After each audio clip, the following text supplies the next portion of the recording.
We sit here watching our breath because the breath is very close to the mind. And the mind is where the problem is. The problem, of course, is that we're causing ourselves suffering through our own actions, even though our intentions are done for the sake of happiness, pleasure, well-being. Yet they end up causing all kinds of trouble. It's because of our ignorance. Now, technically it's said to be ignorance of the Four Noble Truths. But it's not simply the fact that we don't know the Four Noble Truths. You've probably heard the Four Noble Truths many, many times. For many people, that's the first thing they learn about Buddhism. We know the words, we can know the definitions, but we're still ignorant of them. In other words, we don't know how to use them.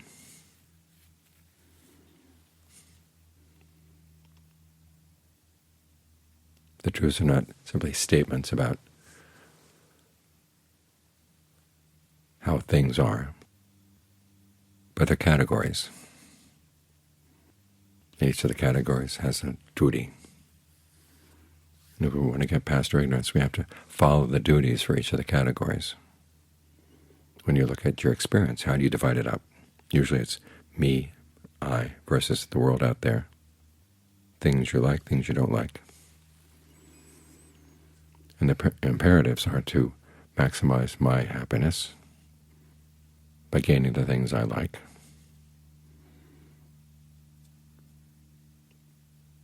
But that's problematic right there, because as the Buddha says, suffering is clinging, and we cling to things because we like them.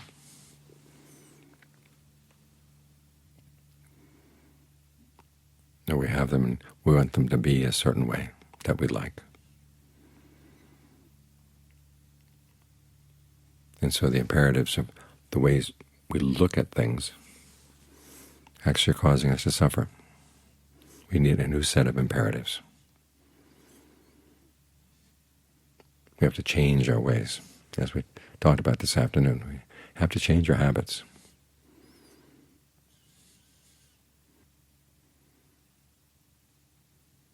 Because the way we're acting is what's causing suffering. We have to look at our habits from the perspective of the Four Noble Truths and figure out where is the clinging. That's something we have to comprehend. In other words, you have to look at these things that you like until you finally see that they really aren't worth clinging to anymore. You have to understand that.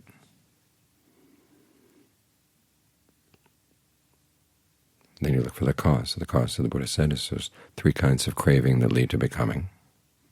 Those are things that have to be abandoned. But here again, we run into trouble, because a lot of things that we crave are the things we hold on to. When we develop our cravings, we elaborate on them. Sensual craving is probably the most elaborate. We like to sit around thinking about sensual pleasures, and we can think about them for long periods of time. Dress them up this way, dress them up that way, then change them back again. Look for variety. There we are, developing the things we should be abandoning.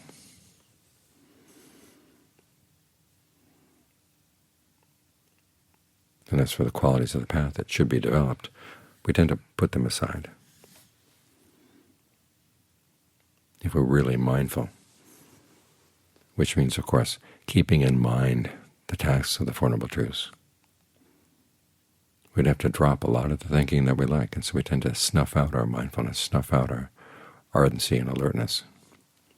In other words, we abandon the things we should abandon. We abandon the things we should develop, and develop the things we should be abandoning. And we see that we don't like to look inside, so we tend to look outside.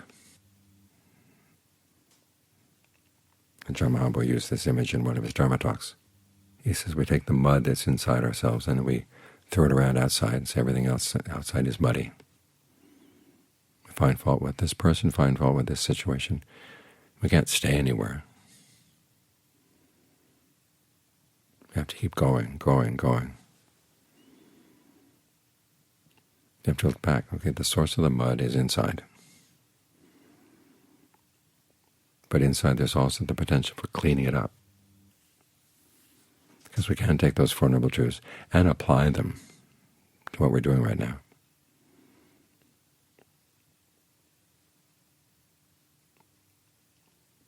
We do formal meditation in situations like this where it's quiet. There are no other responsibilities right now. So we can get used to applying these duties, seeing things in terms of these categories. You notice that in the categories there's no mention of you in there, just mental events and the results of mental events.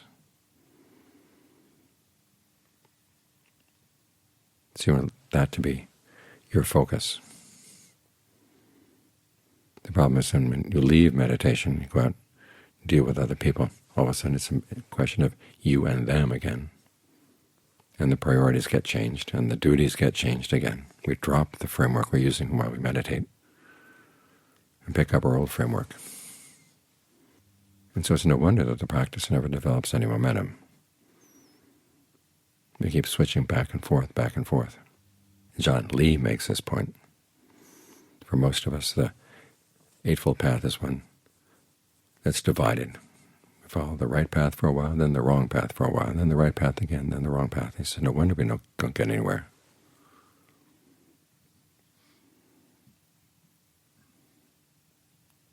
You have to learn how to take that framework. Where is the suffering right now? What's causing the suffering? What actions are causing the suffering? And what actions can be done to abandon that cause?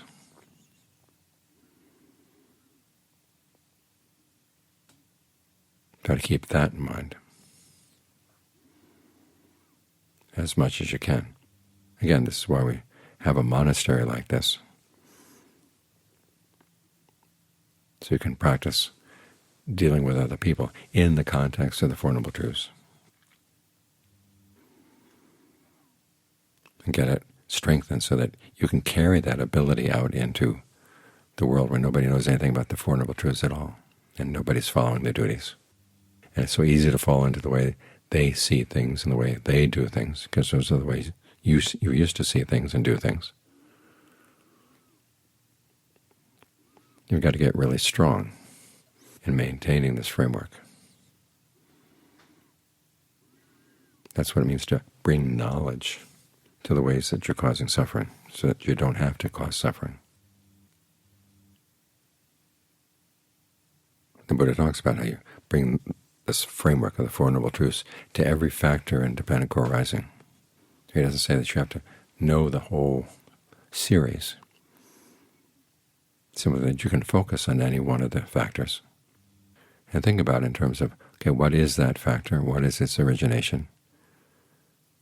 And how do you apply the Noble Eightfold Path to bring about its cessation?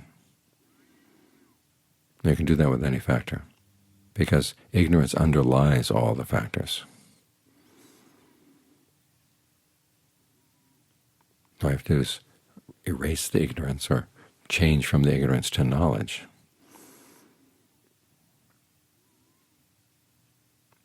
And you can bring that factor to an end. You can escape from it. We tend to like to use the image of cutting dependent co-arising. But that's only one way the Buddha presents it. He also talks about escaping from it. In fact, I don't think he uses the word cutting with any of the factors. It's more escaping, cessation, dispassion. In other words, you grow up. You have no more interest in getting yourself involved in that particular activity again. So you just stop.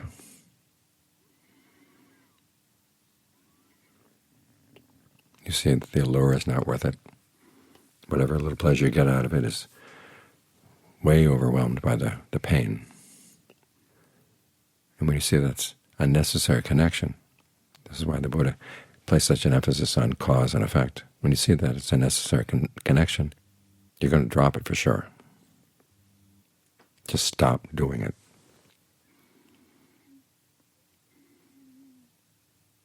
I was reading a couple of papers a while back where the authors were talking about how when the Buddha describes dependent co-arising, it's all very deterministic, in the sense of hard determinism.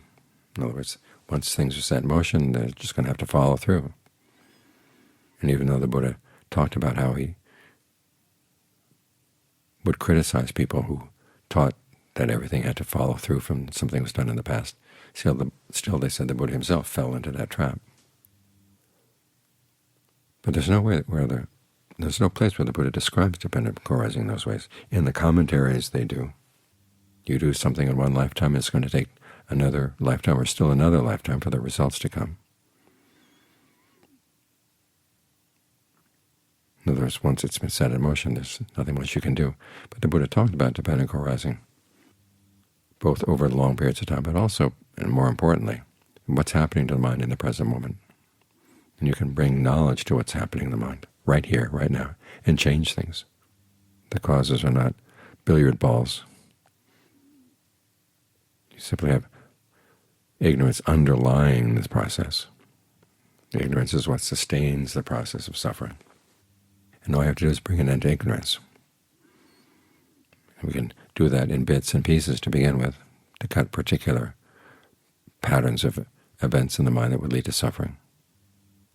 And then it gets more thoroughgoing. So that you see things in terms of the Four Noble Truths all the time.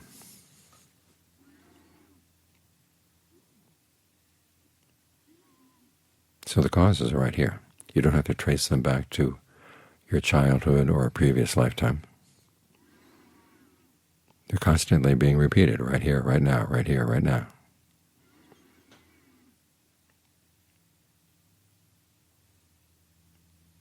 And so as the Buddha said, you can't trace things back to a very beginning point because it's inconceivable how things began. But the fact that certain things are sustaining the suffering right now, and you can put an end to those things right here, right now.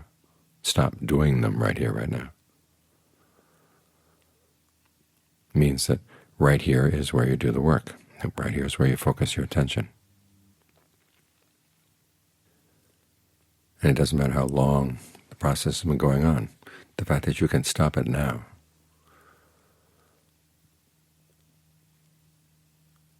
means that it'll have to stop. John Sweat's image is of a cave in which that has been dark for who knows how long, and you bring in a light. And as he said, the darkness has no right to say, you can't bring in that little light. I've been here much longer. I'm more established. This is my place. When the light comes, the darkness has to go. So bring some light to your mind. Examine the things that you really crave. Examine the things that you hold on to, that you cling to, and see them from the perspective of those noble truths. This is what makes them noble. Instead of just clinging and craving like animals. We have the maturity and the nobility to step back from those clingings and cravings and say, ah yes, what I thought I'd liked is causing suffering. Things I hold on to, that's suffering in and of itself. Taking that attitude is taking a noble attitude.